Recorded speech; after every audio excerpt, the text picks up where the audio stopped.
사랑하는 새나 친구 여러분, 9월 24일 여러분과 함께 하나님의 말씀을 나눌 김도윤 목사입니다. 여러분, 이 명언을 들어보신 적 있나요? 끝날 때까지 끝난 게 아니다. 1973년 여름 미국 메이저리그의 뉴욕 매치가 최하위로 고전을 면치 못하자 팀 감독이 곧 해고될 것이라는 소문이 돌기 시작했습니다. 그러자 그를 무시한 리포터가 이제 다 끝난 겁니까 여기? 라고 물었죠. 그러자 당시 감독을 맡았던 요기베라가 답합니다.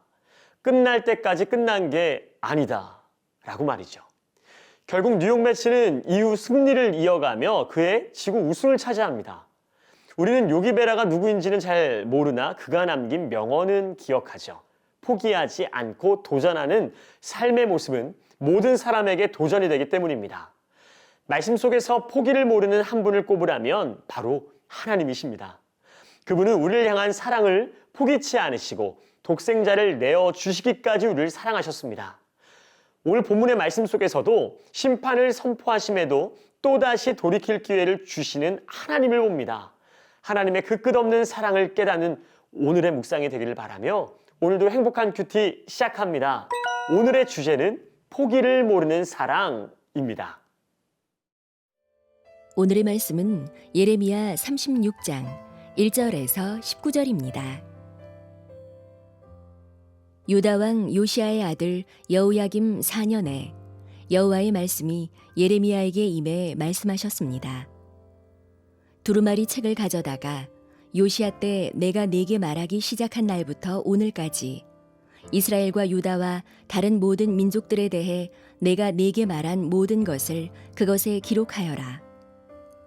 혹시 유다 집이 내가 그들에게 행하려고 생각하는 모든 재앙에 대해 듣고서 그들 각자가 자기의 악한 길에서 떠날지 모른다. 그러면 내가 그들의 악함과 그들의 죄를 용서할 것이다. 그리하여 예레미야는 네리야의 아들 바룩을 불렀고 바룩은 두루마리 책에 여호와께서 예레미야에게 말씀하신 모든 것을 예레미야의 말에 따라 기록했다. 그러고 나서 예레미야가 바룩에게 명령했다. 나는 지금 감금당해 여호와의 성전에 올라갈 수 없으니 네가 올라가서 내 말에 따라 네가 기록한 두루마리 책에 있는 여호와의 말씀을 금식하는 날 여호와의 집에서 백성이 듣는 가운데 읽어주어라. 여러 성읍들에서 온 모든 유다 백성이 듣는 데서도 그것들을 읽어주어라. 혹시 그들이 여호와 앞에서 간구하며 각자 자기의 악한 길에서 떠날지 모른다. 이는 여호와께서 이 백성을 향해 선포하신 그분의 노여움과 분노가 컸기 때문이다. 네리야의 아들 바룩이 예언자 예레미야가 명령한 모든 것을 실행해 여호와의 성전에서 여호와의 말씀의 책을 읽었다. 유다 왕 요시야의 아들 여호야김 5년 9째 달에 예루살렘에 있는 모든 백성과 유다 여러 성읍에서 예루살렘으로 온 모든 백성들에게 여호와 앞에서 금식이 선포됐다.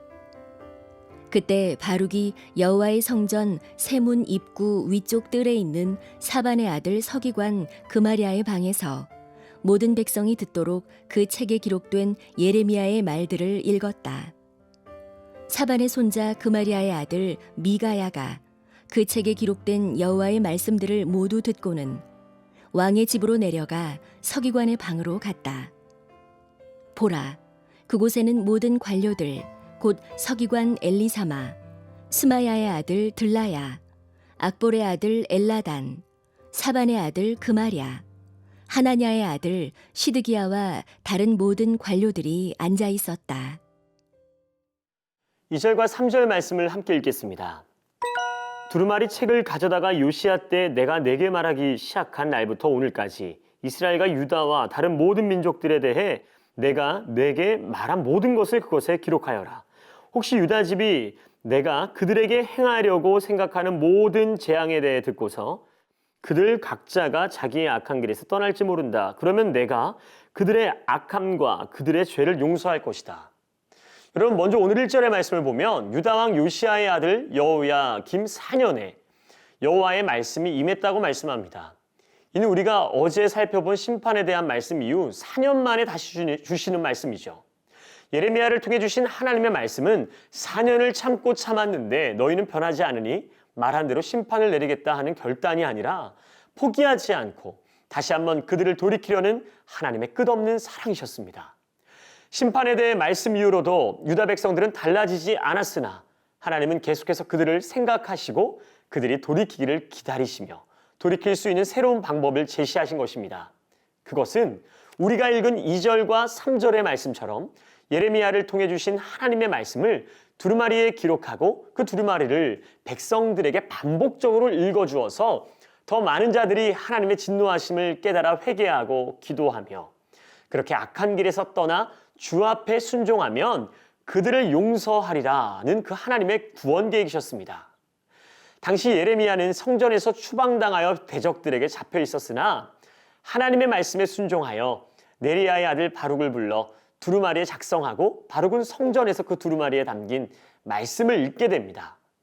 예레미야와 바룩의 순종은 하나님께서 유다 백성들에게 가지고 계신 그 끝없는 사랑과 긍휼하심에 대한 믿음과 감사의 모습이 아닐까요? 자신을 내친 민족을 위해 기도하는 예레미야. 여러분은 그 예레미야를 이해할 수 있나요? 쉽게 말해 여러분을 싫어해서 주변을 선동해 여러분을 따돌리는 여러분의 친구들을 위해 기도하고 또 기도하며 그들이 복을 받을 수 있도록 도울 수 있냐는 것입니다. 절대로 쉽지 않습니다. 그러나 하나님이 명령하시면 순종하는 것이죠. 하나님 은혜에 대한 믿음과 감사가 더 크기 때문에 가능한 것, 그것이 순종입니다. 하나님께서 내게 순종하라고 명령하신 것이 나의 지금 처한 상황을 넘어 하나님의 크신 구원 계획 아래 있는 일임을 깨달아야 하는 것이죠.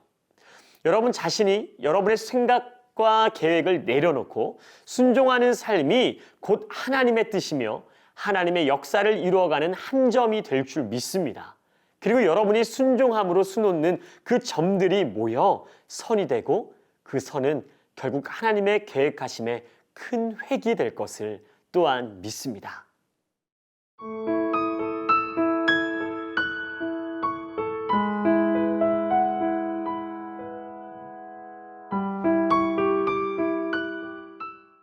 (16절) 말씀을 보면 그들이 이 모든 말씀을 들었을 때 그들이 두려워하며 서로 쳐다보고서 바룩에게 말했다.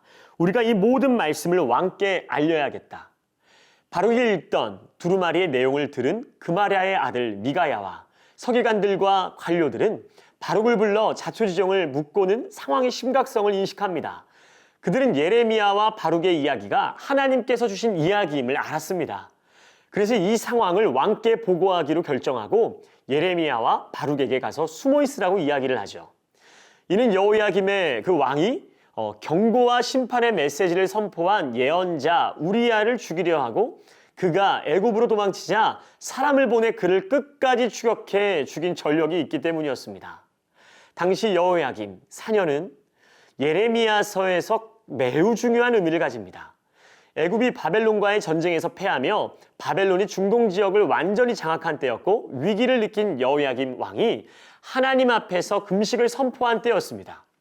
그러나 그 금식 선포는 종교적인 의식에 불과할 뿐 진정 하나님 말씀에 순종함으로 반응한 모습이 아닌 무의미한 금식이었던 것이죠. 그러한 국가의 위기 가운데서도 예레미야의 예언을 믿고 지지하는 세력들이 있었음을 보여주는 것이 오늘의 본문인데요. 미가야와 서기관들, 관료들은 자신들의 목숨을 걸고 왕께 보고하기로 결정합니다. 그들은 하나님께서 숨겨두신 바알에게 무릎 꿇지 않았던 7,000명의 의인들과 같은 자들이었습니다. 이 관료들을 통해 두루마리 말씀은 계속해서 전달되고 들려지는 것이죠. 그럼에도 우리가 알고 있던 김 왕은 하나님 앞에 회개하며 순종하지 않습니다. 오늘 우리가 기억해야 할 것은 위기의 때에 목숨을 아끼지 않으며 하나님의 말씀에 순종했던 의인들의 모습입니다. 하나님의 계획은 모두에게 공평하게 들려집니다. 이 말씀에 어떻게 반응하느냐 하는 것은 우리의 선택이죠. 다수의 무리에 속하여 악한 길로 걷는 사람이 될지 목숨을 걸고서라도 악한 길에서 돌이키는 사람이 될지는 우리의 몫이라는 것입니다. 요즘 우리는 어둠과 혼돈의 시간을 지나고 있습니다. 이러한 시간 속에서 여러분은 어떠한 삶의 태도를 취하고 있나요? 많은 상황 속에서 누군가를 비판하며 누구의 잘못인지 가려내느라 혈안이 되어 있지는 않습니까? 지금 이 시대를 살아가는 우리가 하나님이 숨겨두신 의인 7천 명이 될 수 있기를 바랍니다.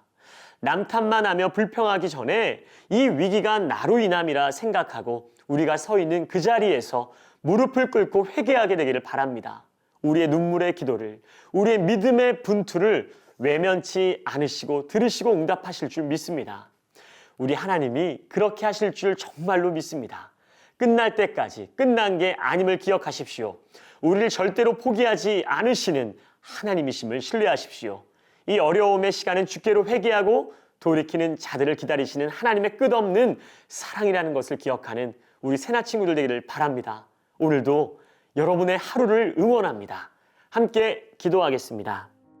사랑하는 주님 감사합니다. 자녀를 끝까지 포기하지 않으시고 손을 내밀고 기다리시는 그 하나님의 은혜를 바라보며 오늘도 주님만 의지하며 살아가는 사랑하는 새나 친구들이 될 수 있도록 인도하여 주옵소서. 감사와 찬양을 드리며 예수님의 이름으로 기도합니다. 아멘.